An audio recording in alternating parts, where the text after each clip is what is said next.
বিসমিল্লাহির রহমানির রহিম। সুপ্রিয় দর্শক, আসসালামু আলাইকুম। এই গরমে স্বস্তি পেতে নিয়ে আসলাম আজকে মজার এই কুলফি বা মালাই আইসক্রিম।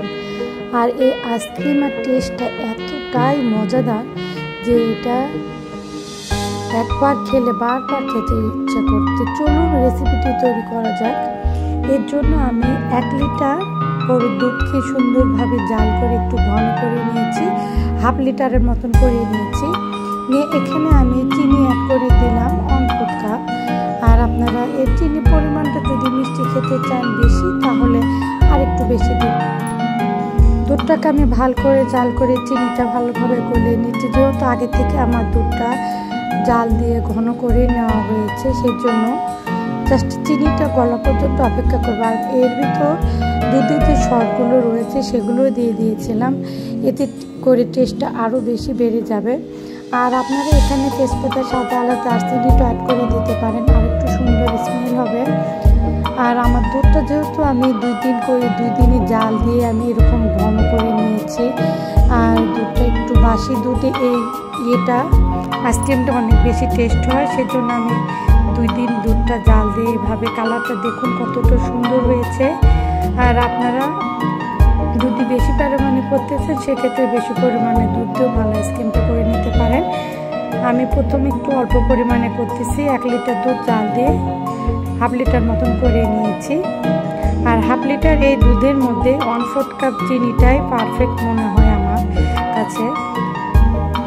দুধটা বলক হয়ে আসলে দুধটাকে আমি ভালোভাবে ঠান্ডা করে নিব। আর আমার চ্যানেলটি যারা সাবস্ক্রাইব করেছেন তাদেরকে অসংখ্য ধন্যবাদ জানাচ্ছি। আর যারা এখনও আমার চ্যানেলটি সাবস্ক্রাইব করেনি, তারা প্লিজ আমার চ্যানেলটি সাবস্ক্রাইব করবেন। আর পাশে থাকা বেল আইকনটা অবশ্যই অল করে রাখবেন, তাহলে আমি যখনই কোনো ভিডিও আপলোড দেব আপনারা সাথে সাথে নোটিফিকেশন দিয়ে আমার ভিডিওগুলো দেখতে পারবেন। দুধটা বলক হয়ে এসেছে, এখন আমি দুধটাকে ঠান্ডা করে নেব। ঠান্ডা করে নেওয়ার পর মোল্ডে ঢেলে নিতে হবে। আর এই আইসক্রিমটা অবশ্যই আপনারা বাসায় তৈরি করে খাবেন, খুবই মজার হয়। মাত্র 2টা উপকরণে এত মজার একটা আইসক্রিম হয়, আসলে না খেলে বুঝতে পারবেন না। আর আপনারা যারা বাদাম খেতে চান, তারা একটু বাদাম অ্যাড করে দিতে পারেন। আসলে আমার বেবিরা বাদাম খায় না আইসক্রিমের ভিতর, যার কারণে আমি বাদামটা দিইনি। ঠান্ডা করে নেওয়ার পর আমি মোল্ডের ভিতর ঢেলে নিচ্ছি। আমার ভিডিওগুলো আপনাদের কাছে কেমন লাগে অবশ্যই কমেন্ট বক্সে জানাবেন। আর আমার এই ভিডিওর পাশাপাশি আর অন্যান্য ভিডিও আপনারা ভিজিট করে দেখে নিতে পারেন। বাকি দুধগুলো আমি অন্য একটি বাটিতে রেখে দিব। এটা আমি এখন ডিপ ফ্রিজে রেখে দিব 6 থেকে 7 ঘন্টার জন্য। আর বাকিগুলো আমি এখানে ছোট ছোট কাপে ভরে নিচ্ছি।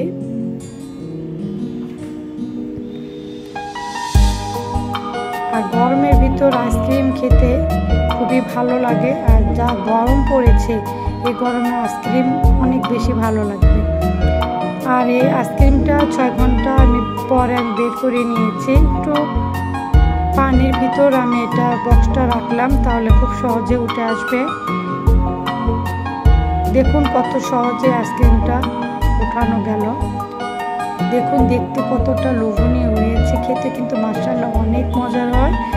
আপনারা অবশ্যই বাসায় তৈরি করে খাবেন। দেখুন আইসক্রিমটা খাওয়ার জন্য আমার ছেলেটা বারবারে ওয়েট করতেছে যে কখন আইসক্রিম হবে আম্মু, বারবারে শুধু জিজ্ঞাসা করতেছিল। ওর তাড়াতাড়ি আইসক্রিমটা আমি বের করে নিলাম।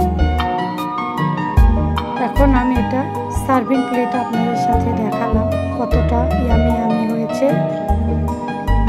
আর একটি টেস্ট করে আপনাদেরকে বলতেছি যে আসলে কতটা মজার হয়েছে।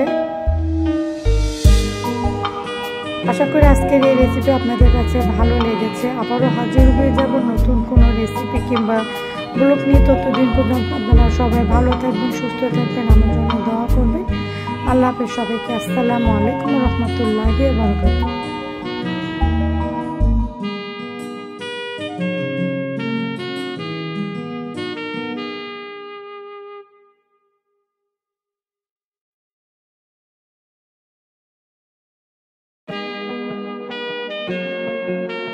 you.